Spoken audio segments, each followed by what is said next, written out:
जय हिंद प्यारे साथियों, आज के इस वीडियो में हम जानने वाले हैं अनसॉल्व के बारे में। यानी हाई स्कूल का अनसॉल्व आज की इस वीडियो में हम सॉल्व करेंगे। देखिए, अनसॉल्व का ये बुक है, ये मार्केट से मिल जाए तो आप ला लेंगे तो आपके लिए बेहतर हो सकता है। अगर आप हाई स्कूल के स्टूडेंट हैं तो आपके लिए काफ़ी बेहतर होने वाला है। 2011 से लेकर 2021 तक का इसमें अनसॉल्व पेपर है। अगर आप ये पूरा सेट हल करके जाते हैं एग्जाम में तो आपको 100% 70 में 70 नंबर लाने के चांसेस बन सकते हैं। ये हम कह सकते हैं कि आप 70 में 70 करने की पूरा प्रयास मतलब हम कराएंगे। लेकिन अगर आप इस पूरे सेट को हल कर गए तो 100% तय है कि आप 70 में 70 कर पाएंगे। आइए बिना देर के इस वीडियो को शुरू करें। उससे पहले एक बात कहना चाह रहा है, अगर चैनल पर नया है तो चैनल को सब्सक्राइब कर दीजिएगा। वीडियो अच्छा लगे तो ही लाइक करिएगा और एक प्यारा सा कमेंट कर दीजिएगा। आइए बिना देर के इस वीडियो को शुरू करते हैं और सीखते हैं अनसॉल्व हाई स्कूल के अनसॉल्व के बारे में। आइए शुरू करते हैं। ये 2021 का पहला सेट है।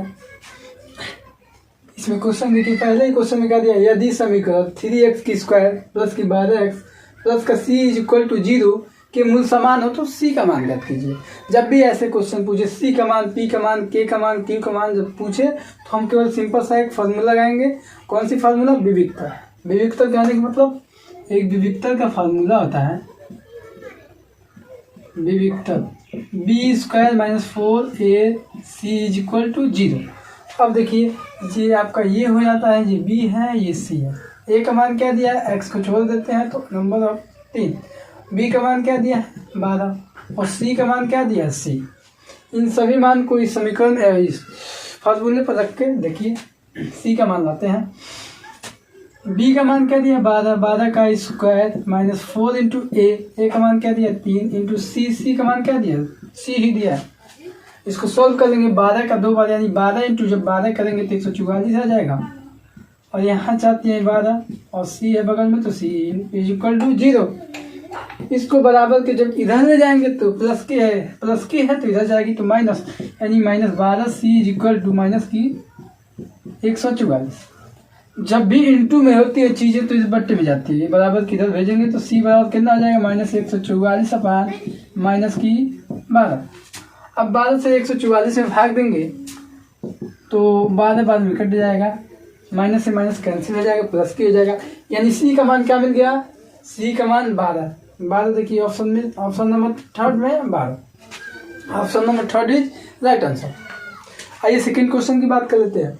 सेकंड नंबर क्वेश्चन दिया है, त्रिभुज ए बी सी में यदि A B 5 centimetre, B C 12 centimetre तथा ए सी 13 सेंटीमीटर हो तो बी का कोण बी का मान ज्ञात कीजिए। अब देखिए, ये मान 5, ये मान 12, ये मान 13, सभी मान अलग अलग है, डिफरेंट है। और जब भी डिफरेंट मान अलग अलग मान हो तो सम को त्रिभुज बनाते हैं। क्यों सम को? क्योंकि अगर दो मान बराबर होते हैं तो सम डिवाइड त्रिभुज हो जाता है। तो जब मान अलग अलग है, डिफरेंट है, तो हम सीधे सीधे सम को त्रिभुज बनाएंगे। सम को त्रिभुज बना दिए। अब इसका एक नाम दे देंगे, ये ए मान लेंगे, इसको बी मान लेंगे, इसको सी मान लेंगे। नॉर्मली देखिए, ए बी का मान क्या दिया है 5 सेंटीमीटर, बी सी का मान क्या दिया है 12 सेंटीमीटर और जो ए सी है उसका मान कितना दिया 13 सेंटीमीटर। अब ये हमको बताइए, सभी मान अलग अलग डिफरेंट है तो क्या सम को त्रिभुज में ही तो अलग अलग मान होते हैं, डिफरेंट होते हैं। तो यहाँ देखिए कोण कितना बन रहा है 90 अंश। और जब 90 अंश बन रहा है तो बी कोण बी बराबर कितना आ जाएगा 90 अंश 90 अंश। तो कोण बी ही का तो मान पूछा था, तो कोण बी बराबर कितना 90 अंश। ऑप्शन में देखिए थर्ड नंबर में दिया है 90 अंश। 90 अंश इज राइट आंसर। बात कर लें गौ नंबर क्वेश्चन की। गौ नंबर क्वेश्चन में देखिए दिया है, यदि sine 2a is equal to sine sorry 2 sine a तो a का मान ज्ञात कीजिए। अब देखिए, साइन 2a का फार्मूला लगा दीजिए सिंपल। साइन 2a का फार्मूला क्या होता है 2 sine a into cos a is equal to क्या दिया है 2 साइन a। अब यहाँ से देखिए, जब चीज़ें इंटू में होती है तो बराबर किधर भेजते हैं तो बट्टे में जाती है ना, तो हो जाएगी कॉस a बराबर, इसको इसके नीचे भेज देंगे तो हो जाएगा 2 sine a upon 2 sine a। 2 sine a से 2 साइन a कैंसिल हो जाएंगे यानी मीन क्या जाएगा कॉस ए बराबर 1। अब कॉस ए बराबर 1 मिल गया तो कॉस 1 का मान क्या होता है कॉस में 1 का मान क्या होता है, तो हम लिख लेंगे कॉस, ये कॉस जो 1 है किसका मान होता है कॉस में, तो कॉस 0 का मान होता है 1। यानी आप देखिए यहाँ कॉस से कॉस कैंसिल हो जाएगा तो ए बराबर क्या मिल गया 0। अब देखिए ए बराबर 0 किसी ऑप्शन में है, पहले ही ऑप्शन में दिख रहा है तो पहला ऑप्शन ही सही होगा। तो गो का पहला ऑप्शन ठीक राइट। अगला क्वेश्चन देख लेते हैं। अगला क्वेश्चन कहा दिया है 2 से 12 तक की विषम संख्याओं का समांतर माध्य। 2 से 12 तक कहते हैं ना, तो 2 से 12 तक विषम संख्या यानी जो 2 से ना कटे तो 2 के ऊपर क्या आ सकता है 3 2 से कटेगा नहीं ना, इसके बाद 4 कट जाएगा 5, फिर 6 कट जाएगा 7, वैसे ही 9 11 और कह रहा है 12 तक ना, तो 12 11 के बाद 13 आ जाएगा तो 13 अधिक हो गया ना 12 से। तो 2 से 12 तक के बीच क्या है विषम संख्या यही इतनी होंगी। अब कह रहा है समांतर माध्य, तो समांतर माध्य का फार्मूला लगाएंगे। समांतर माध्य बराबर क्या होता है कुल पदों का योग कर लीजिए या योगफल कर लीजिए, कुल पदों का योगफल बट्टे कुल संख्या। अब देखिए जितने भी पद हैं उसका क्या कर रहा है योगफल। तो योगफल मतलब जोड़ना, तो 3 + 5 + 7 + 9 और +11 बटे क्या कह रहा है कुल संख्या। तो कुल संख्या कितनी है 1 2 3 4 5 संख्या है 5। सबको ऐड कर लेंगे तो 11 में 9 जोड़ेंगे 20, 20 में 7 जोड़ेंगे 27, 27 3 30 5 35, 35 बटे 5 इसमें भाग कराएंगे तो 5 7 35। यानी जो घ का यहाँ क्वेश्चन दिया था समांतर माध्य क्या मिल गया 7। अब देखिए ऑप्शन में 7 कहीं है तो देखिए ये ना है चौथे क्वेश्चन में, चौथे ऑप्शन में, चौथा ऑप्शन इज राइट। अगला देखिए सभी वर्ग होते हैं। अब पूछ रहा सभी वर्ग होते हैं, ऑप्शन दिया है समान होते हैं, सर्वांगसम होते हैं, पहला तथा दूसरा दोनों होते हैं, इनमें से कोई नहीं। तो क्या होते हैं सिंपल है, सभी वर्ग होते हैं समान होते हैं कि नहीं होते हैं, ये सभी वर्ग समान होते हैं, कहीं भी बना लीजिए समान होते हैं। और एक चीज और समझिए सर्वांगसम होते हैं कि नहीं, तो सर्वांगसम कम होता है जब आमने सामने की भुजा बराबर हो। और देखिए सर्वांगसम भी होते हैं एक दूसरे के समरूप भी होते हैं, लेकिन ऑप्शन है केवल 2 ही दिया है। तो समान भी होते हैं सर्वांगसम भी होते हैं, यानी कहने का मतलब क्या हो जाएगा खंड क का बहुविकल्पी का लास्ट क्वेश्चन है। देखिएगा एक्स अक्ष पर स्थित बिंदुओं 2, -5 तथा -2, 9 से समदूरस्थ बिंदु का निर्देशांक होगा। अब देखिए क्या कह रहा है एक्स अक्ष पर स्थित बिंदु यानी एक्स अक्ष पर कोई बिंदु स्थित है तथा 2, 9 यानी ये एक्स होता है आपका ये डैश होता है, ये वाई और ये वाई का डैश। यहाँ से कोई लाइन ड्रा करें यहाँ पर एक्स अक्ष पर, तो ये बताइए एक्स अक्ष पर कहीं ना कहीं यहाँ बिंदु बनाएगा, इसको ए मान लेते हैं, यहाँ पर क्या बनाएगा बिंदु, इसको बी मान लेते हैं। अब बताइए आगे कह रहा है बिंदु से समदूरस्थ यानी समान दूरी पे एक और बिंदु है, समान दूरी पे यानी ए से और बी से बीच में, यही तो एक दूसरे के समान होंगे।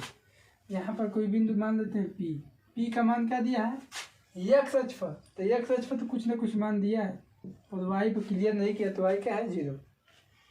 अब यहाँ से ए का मान क्या दिया है 2, -5, बी का मान क्या दे दिया है -2, 9 यानी इसका मान।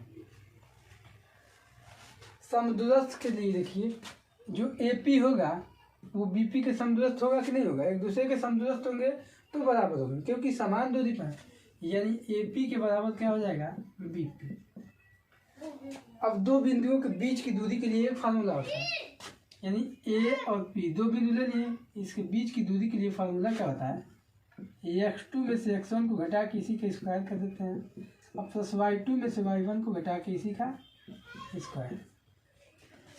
अगर ए पी की जगह यही फार्मूला रख देंगे, अब बी पी के लिए बी पी की जगह यही फार्मूला रख देंगे तो हो जाएगा ए पी का मान क्या हो जाएगा 2 बिंदुओं के लिए। यहाँ पी में से एक हम उल्टा घटा देते हैं, यानी यहाँ पर हो जाएगा ये x1 ये y1 ये x2 ये y2, यही मान उठा के रखेंगे इस फार्मूले पर तो हो जाएगा x2 कौन है x है, फिर x1 क्या दिया 2 दिया, इसी का स्क्वायर प्लस y2 क्या है 0 और y1 क्या है -5, तो अंदर एक बार माइनस एक बार यहाँ दिया तो माइनस क्या हो जाएंगे प्लस इसी का स्क्वायर। बीपी के लिए रख लेंगे तो बीपी का क्या हो जाएगा, ये आपका क्या हो जाएगा x1 ये आपका y1, फिर से x2 क्या है x दिया है, ऐसे से x1 क्या घटाएंगे -2 तो माइनस पहले से दिया तो यहाँ आएगा तो प्लस और इसी का स्क्वायर, अब प्लस क्या हो जाता है y2 क्या दिया है 0 और y1 क्या दिया है -9, यहाँ क्या हो जाएगा ये इसका स्क्वायर है। अब याद रखिएगा इसी को हम सॉल्व कर लेंगे तो हमारा आंसर मिल जाएगा। सॉल्व करते हैं, यहाँ अंडर से अंडर को काट देते हैं, यहाँ दोनों पक्षों कवर करेंगे तब भी हट जाएगा, लेकिन यहाँ काट के सिंपल कर देते हैं। अब इसका होल स्क्वायर निकाल लेंगे क्या मिल जाएगा, यही से निकाल लीजिए बाहर x² प्लस का 4x, क्योंकि x का स्क्वायर और b का स्क्वायर करेंगे 2 दूनी 4 हो जाएगा, और -2a भी होता है तो 2 पहले से एक 2x और b में आएगा तो 2 दूनी 4x,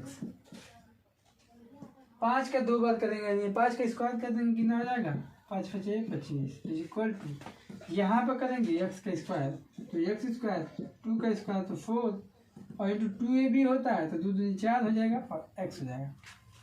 9 का स्क्वायर 2 बार करेंगे तो 9 9 81, सॉल्व कर लीजिए यहाँ से, देखिए x² से x² कैंसिल हो जाएगा, 4 से 4 कैंसिल हो जाएगा, यहाँ 4x है इस 4x को इधर ले आ लेंगे तो क्या हो जाएगा 4x और ये प्लस का है इधर आएगा तो क्या हो जाएगा -4x इक्वल टू क्या बच गया यहाँ पे 81 और 25 को पीछे ले जाएंगे तो क्या हो जाएगा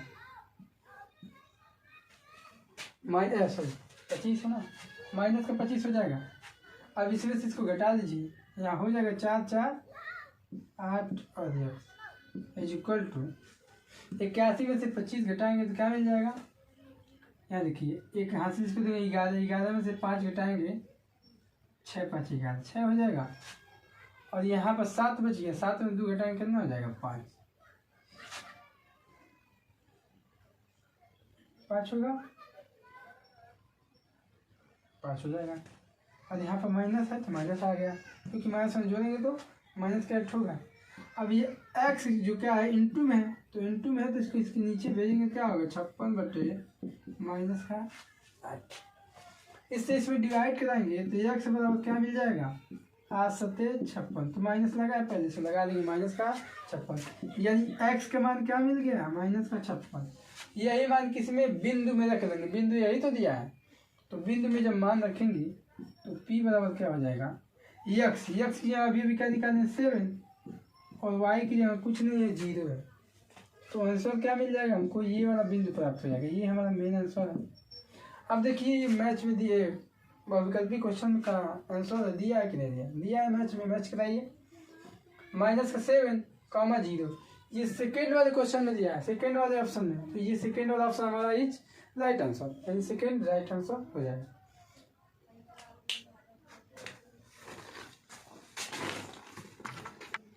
दूसरा क्वेश्चन सभी खंड कीजिए। सभी खंड कीजिए का मतलब क्या है, 4 क्वेश्चन दिए गए क ख ग घ 4, यानी क में क्या दिया है समीकरण x - 1/x = 0 को हल कीजिए। अब हल कीजिए, सॉल्यूशन कीजिए, इसका सॉल्यूशन क्या हो जाएगा, क्या देखिए क्वेश्चन को लिखेंगे x - 1/x = 0। अब यहाँ एक मान के ऐसे बट्टे में कर सकते हैं, इसका इधर, तो x का x में कराएंगे क्या होगा x², एक का एक में कराएंगे तो एक ही होगा। अब बट्टे नीचे का नीचे कराएंगे तो x से करने x = 0। अब देखिए यहाँ से एक मानेंगे तो इधर के इधर कराएंगे इधर के, तो x² -1 और इधर के इधर कराएंगे तो 0 हो जाएगा, और एक का इसमें कराएंगे तो हिट जाएगा, इधर के इधर कराएंगे 0 खत्म, इससे कोई मतलब नहीं, यानी x² - 1 = 0। तो x² बराबर इस माइनस को जब इधर ले जाएंगे 1 को तो प्लस का 1 हो जाएगा, और स्क्वायर जब हटाएंगे तो क्या हो जाएगा, x is equal two plus minus 1। यही हमको सोल्व करके लाना था, ये हमारा आंसर। क्वेश्चन नंबर 2 में सभी खंड कीजिए में ख वाला खंड देखिए, ख वाला क्वेश्चन देखिए, tan 26 अंश अपान cot 64 अंश का मान ज्ञात कीजिए। जब भी इस प्रकार के क्वेश्चन दे तो ऊपर नीचे देता है तो किसी एक को हम चेंज करेंगे। सोल्यूशन में क्या करेंगे, सोल्यूशन क्या दिया है, tan 26 अंश अब बेटे cot 64। इसमें क्या करेंगे, tan को तो हम रहने देते हैं, cot अगर हम 90 में से 26 घटा दें तो क्या हमको ये 64 मिल जाएगा, ना, मिल जाएगा। अब यहाँ से एक फार्मूला होता है, tan 26 अंश अपान tan का यहाँ पर फार्मूला क्या होता है, cot 90 अंश माइनस थीटा बराबर क्या होता है, tan थीटा। जब भी हम 90 अंश माइनस थीटा करते हैं तो tan थीटा होता है। तो देखिए cot 90 अंश माइनस थीटा वाला क्या होगा, tan थीटा, यानी tan थीटा, थीटा का हम क्या दिया 26 जो दिया लिख लिए। अब देखिए ऊपर नीचे सेम है, जब सेम होते तो काट देंगे, कितना मिल जाएगा 1। तो ये इसका मान क्या हो जाएगा 1, राइट आंसर। क्वेश्चन नंबर दूसरा में ग, दो समरूप त्रिभुजों की भुजाएं 4:9 के अनुपात में हैं, इन त्रिभुजों का क्षेत्रफलों का अनुपात ज्ञात कीजिए। अब देखिए कह रहा है दो समरूप त्रिभुज, तो दो समान समरूप त्रिभुज बना देंगे।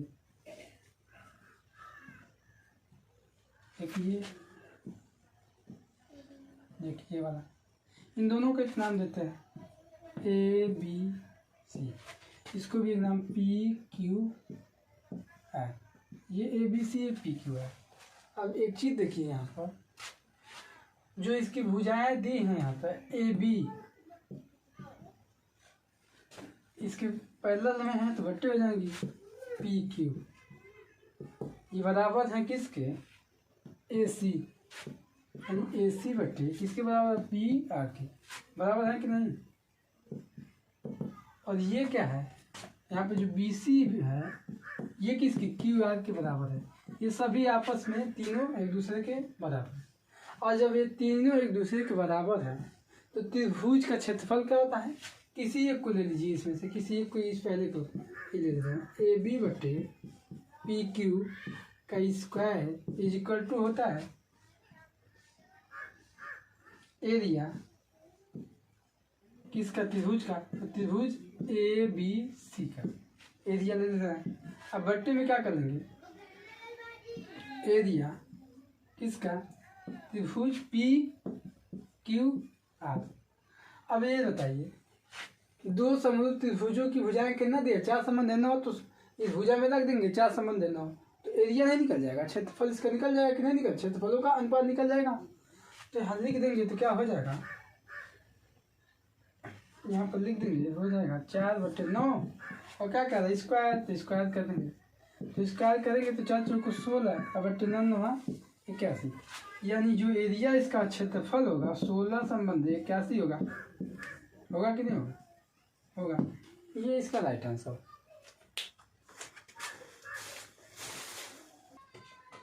क्वेश्चन नंबर दूसरा में घ वाला देखिए, 10 व्यक्तियों के भार का समांतर माध्य कितना दिया है, 45.6 किलोग्राम है, उनके भारों का योगफल ज्ञात कीजिए। सीधे सीधे क्या पूछ रहा है, उनके भारों का योगफल, यानी समांतर माध्य पूछ रहा है, तो समांतर माध्य 10 व्यक्तियों का समांतर माध्य सीधे हम लिख देता,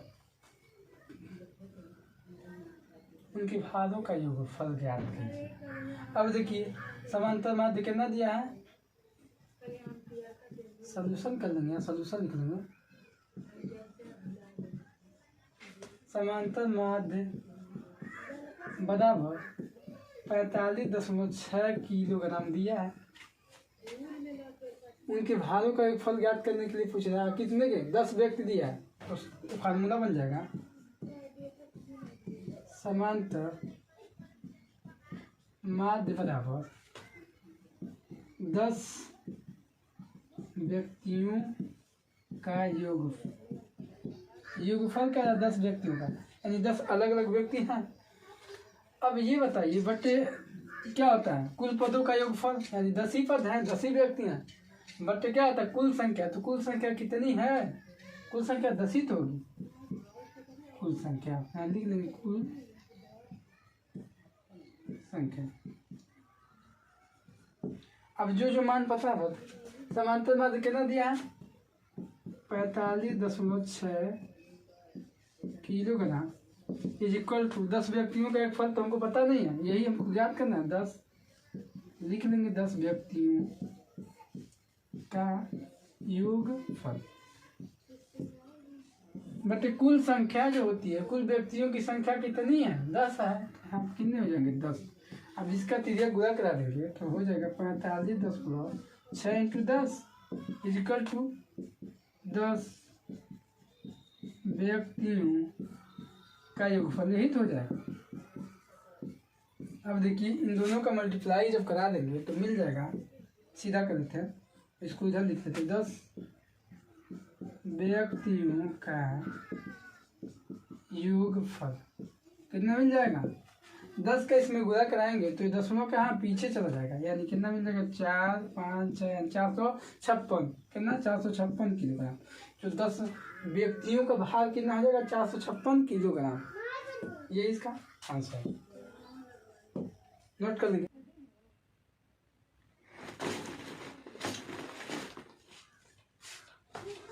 तीसरा खंड देखिएगा, सभी खंड कीजिए। कब वाला क्वेश्चन करा? सभी का x² - 7x प्लस की 12 इक्वल टू 0 के मूलों का व्युत्क्रम योगफल ज्ञात कीजिए। व्युत्क्रम योगफल कैसे निकालेंगे? तो सिंपल निकालने का तरीका एक ही है। सिंपल निकालना तो इसको गुणनखंड कर लेंगे। गुणनखंड करने का x² - 7x प्लस की 12 इक्वल टू 0। इसका गुणनखंड कर लेंगे तो क्या मिल जाएगा? 12 का खंड करेंगे तो 4 × 12। अब देखिए जून घटाने पे 7 आ रहा है, तो हाँ आ रहा है ना। 4 3 घटाएंगे तो क्या हो जाएगा? 7 आएगा। कैसे? x² - 4x में से -3x, यही वाला खंड बना घटाएंगे तो आ जाएगा, ये जोड़ के आ गया ना। अब प्लस की 12। अब इसमें देखिए x कॉमन मिल रहा है, x कॉमन कराएंगे तो मिल जाएगा x - 4, क्योंकि x यहाँ से बाहर हो गया। और यहाँ देखिए 3 कॉमन मिल रहा है, यहाँ पर x बच जाएगा, ये माइनस से प्लस वाला माइनस, और 3 से इसे भाग दें, 3 चौको 12 इज इक्वल टू 0। अब जो सेम होता है इसको एक कोष्ठ में कर लेते हैं, यानी कहने का मतलब होता है या तो सेम एक कोष्ठ में कर लें या इन दोनों में से कॉमन ले लें। कॉमन कराने के बाद यहाँ भाग देंगे, ये पूरा कटेगा, ही बचेगा, और यहाँ पर भाग देंगे, पूरा कटेगा, ही बचेगा। अरे तो सिंपली एक चीज़ क्या करते हैं, दोनों जब सेम है तो एक उतार लेते हैं, और जो बच गया उसको एक कोष्ठ में उतार लेते हैं, simple equal to 0।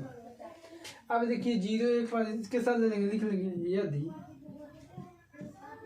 x - 4 equal to 0, तो x बराबर 4 हो जाएगा, क्योंकि ये माइनस है, प्लस के बराबर के इधर ले जाएंगे तो प्लस हो जाएगा। और यहाँ लिख लेंगे यदि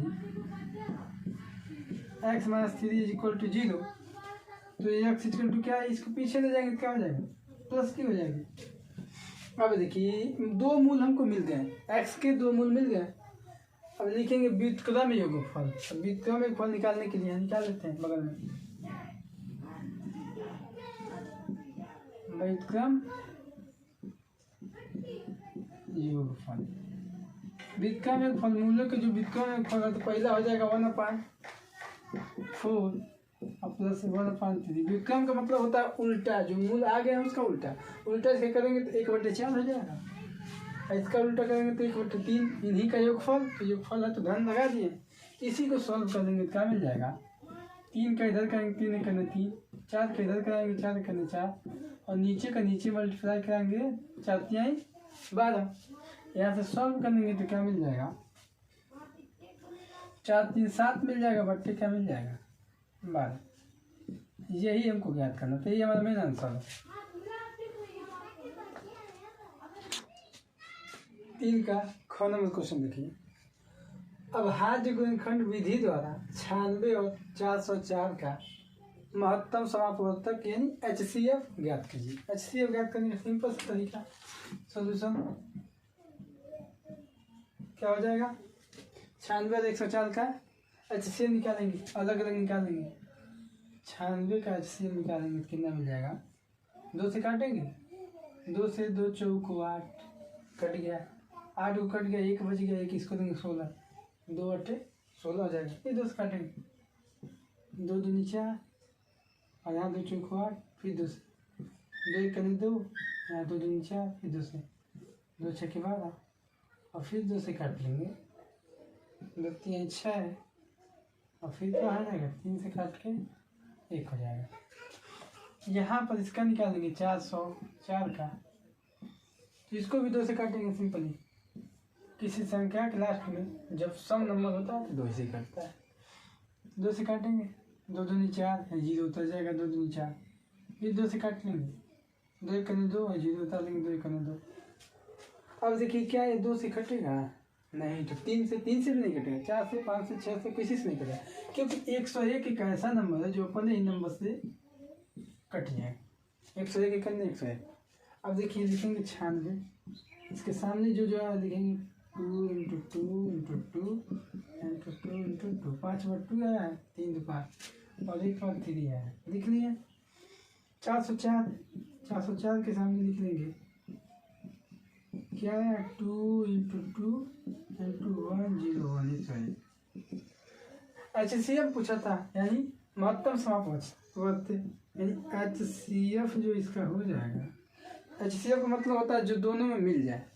अब देखिए दोनों में क्या मिल जाए, ये वाला मिल गया हिस्सा और ये वाला हिस्सा मिल गया, क्या इससे अधिक कोई मिलेगा, नहीं मिलेगा, जो मिल गया वही वाला HCF। 2 × 2 दोनों को मल्टीप्लाई करा लेंगे तो 2 दूनी 4, यानी HCF कितना मिल गया 4। ये हमारा क्या है आंसर है। अगला क्वेश्चन देख लीजिए। एक लंबवृत्तीय शंकु के आधार का व्यास 21 सेंटीमीटर तथा उसकी तिर्यक ऊंचाई 13.5 सेंटीमीटर है, इसका संपूर्ण पृष्ठ ज्ञात कीजिए। सॉल्यूशन लिख लीजिए। सॉल्यूशन में लिखेंगे क्या कह रहा है, एक लंबवृत्तीय शंकु का आधार कितना दिया है 21 सेंटीमीटर। पहले एक शंकु बना दें, ये शंकु है और इसी का जो यहाँ से आधार दिया है कितना दिया है 21 सेंटीमीटर, यानी आर बराबर कितना दिया है 21 सेंटीमीटर ये दिया है, तथा उसकी तिर्यक ऊंचाई कितना दिया 13.5 सेंटीमीटर, यानी तिर्यक ऊंचाई ये होती है, इसको एल से लिखते हैं, कितना दिया 13.5 सेंटीमीटर। ठीक, और क्या कह रहा है इसका संपूर्ण पृष्ठ ज्ञात कीजिए, तो लिख लेंगे संपूर्ण पृष्ठीय क्षेत्रफल, क्षेत्रफल ही तो निकाल रहे हैं, इसका एरिया ही तो निकाल रहे हैं, तो लिखेंगे संपूर्ण पृष्ठीय क्षेत्रफल। इसके बाद क्या होता है पाई आर प्लस एल, तो आर अच्छे से बना लीजिएगा, पाई आर प्लस एल। इतनी चीजें क्लियर है, एल का मान दिया, आर का मान दिया, पाई का मान हम जान ही रहे, सबका मान रखेंगे सॉल्व हो जाएगा। कैसे, पाई का मान कितना होता है 22/60, आर का मान कितना दिया 21 सेंटीमीटर, रख लेंगे 21, यहाँ भी आर का मान 21 सेंटीमीटर और प्लस एल का मान क्या दिया 13.5 सेंटीमीटर। इसी को सॉल्व कर लेंगे तो क्या मिल जाएगा, देखिए संपूर्ण पृष्ठ का क्षेत्रफल क्या मिल जाएगा, यहाँ 7 त्रिका 21, अब इसका ऐसे मल्टीप्लाई कराएंगे तो 22 से कितना होता है 66 होता है, लिख लेंगे इंटू, यहाँ से इंटू में है। अब देखिए 21 में 13.5 जोड़ेंगे तो कितना हो जाएगा, पहले ऐसे जोड़िए 21 3 24 और 24 10 कितना देगा 34, यानी 34 मिल गया और दशमलव क्या है 5। 21 में 3 जोड़ेंगे 24 इसमें 10 बच गया ना, 10 जोड़ देंगे 34 और 34.5, क्योंकि 5 बच। अब इन दोनों का मल्टीप्लाई करा लेंगे, तो मल्टीप्लाई करा लेंगे कितना आएगा 22/77, मल्टीप्लाई करा के देख लीजिए, सिंपल था। बस ये क्या करना, संपूर्ण पृष्ठीय क्षेत्रफल, संपूर्ण पृष्ठीय तो ज्ञात करना था, मिल गया। ये हमारा क्या है आंसर। बस इतना ही करना था। तीसरा का घ देखिए, चित्र में पी एस बटे S Q equal to P T बटे टी आर है तथा कोण पी एस टी कोण क्या है पी आर क्यू, दोनों आपस में क्या है बराबर है। तो सिद्ध कीजिए त्रिभुज पी क्यू आर एक समद्विबाहु त्रिभुज है। बस ये सिद्ध करना। सोल्यूशन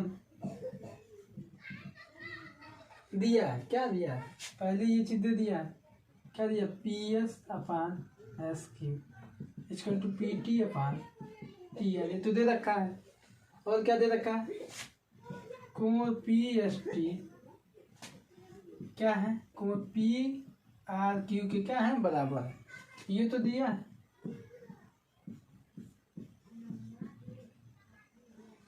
प्रमेय क्या कहता है, प्रमेय कह रहा है एस टी जो है क्यू आर के क्या है पैरेलल है, समांतर है। एस टी जो है ये क्यू आर के क्या है पैरेलल है यानी समांतर है, ये प्रमेय है। इतनी चीजें क्लियर है। अब देखिए संगत कोण क्या दिया है, संगत कोण जो दिया है पी एस टी, ये क्या है किसके, पी क्यू आर के बराबर है। यानी संगत कोण क्या दिया है, कोण पी जो है पी एस टी जो है ये किसके बराबर है, पी क्यू आर के बराबर है। क्योंकि कोण जो यहाँ बना रहा है उतना ही अंश का कोण यहाँ भी बनाएगा, तो क्या हो जाएगा, कोण पी आर क्यू लीजिए या पी क्यू आर लीजिए, पी आर क्यू यहाँ दिया तो यहाँ पी आर क्यू ही लीजिए, पी आर क्यू यहाँ से पी आर क्यू इसके बराबर है। तो क्या हो जाएगा, संगत कोण है।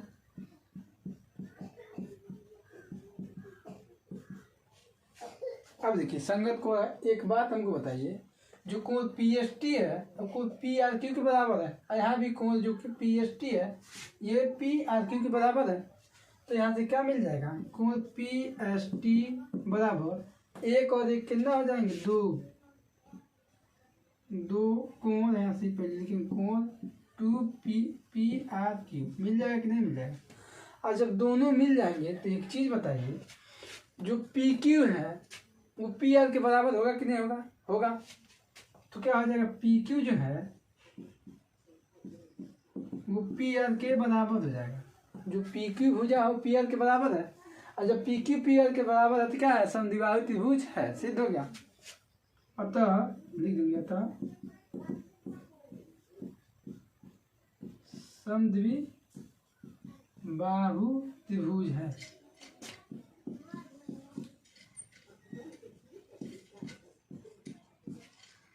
बस यही सिद्ध करना था।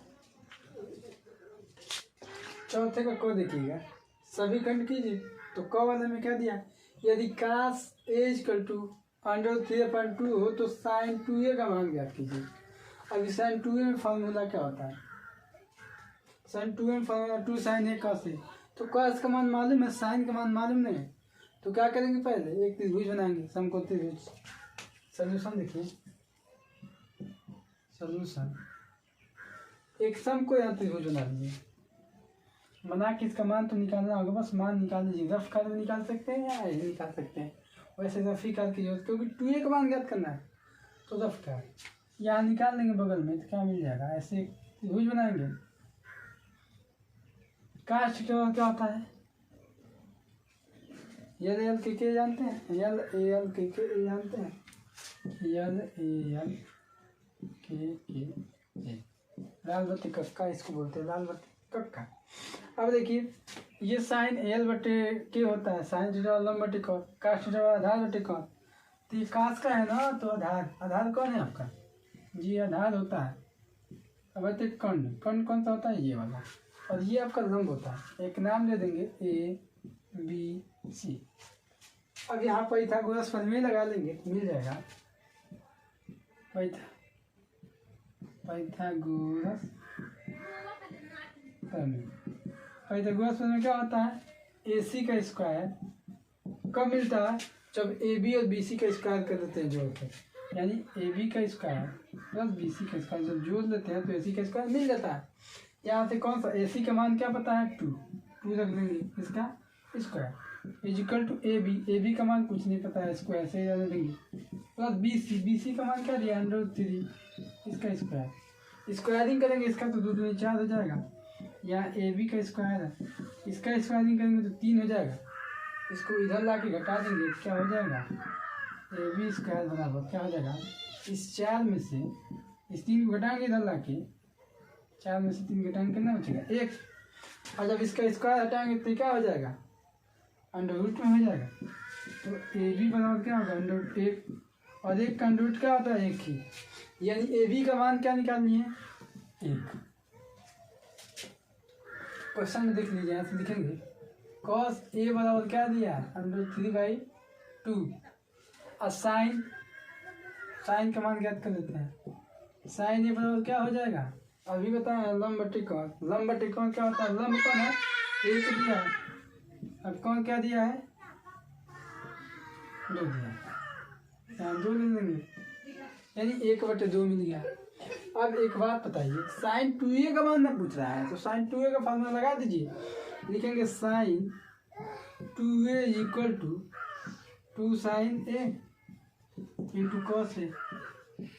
साइन कॉस का मान पता है, साइन कॉस की जगह पर रख देंगे तो मिल जाएगा 2, साइन की जगह क्या दिया है 1/2 रख दिए, इंटू कास की जगह क्या दिया है √3/2।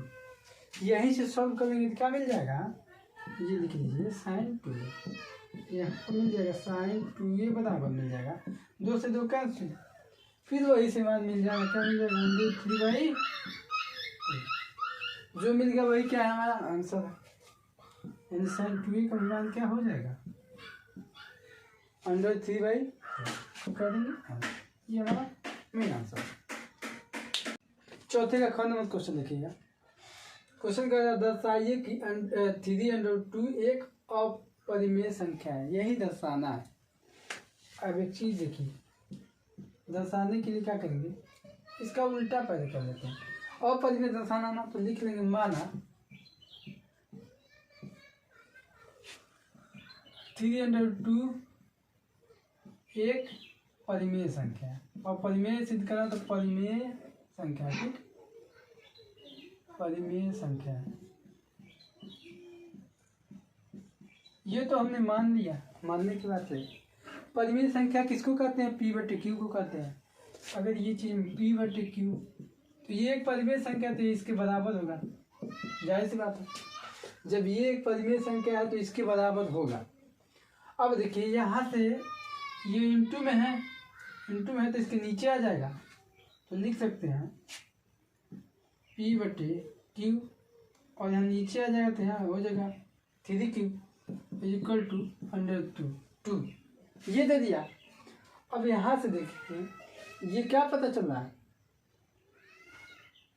कुछ पता चल रहा है देखने को, क्या देखने पता चल रहा है, जो ये आया P/3Q आया √2 तो क्या है परिमेय संख्या रह गई, नहीं रह गई, तो दिया गया ऐसे लिख लेंगे, एक बार लिख लेंगे, दिया गया समीकरण 3√2 क्या है, एक विरोधाभास,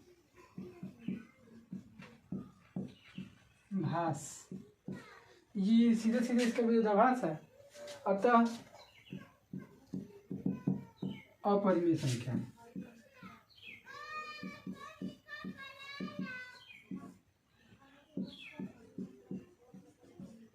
बस इतना ही करना था, इसको दर्शाना था, दर्शा दी, यहाँ से नहीं कुछ मिला तो क्या दिया गया समीकरण जो दिया गया है 3√2 एक विरोधाभास है, अतः अपरिमेय संख्या है, बस यही हमारा आंसर है।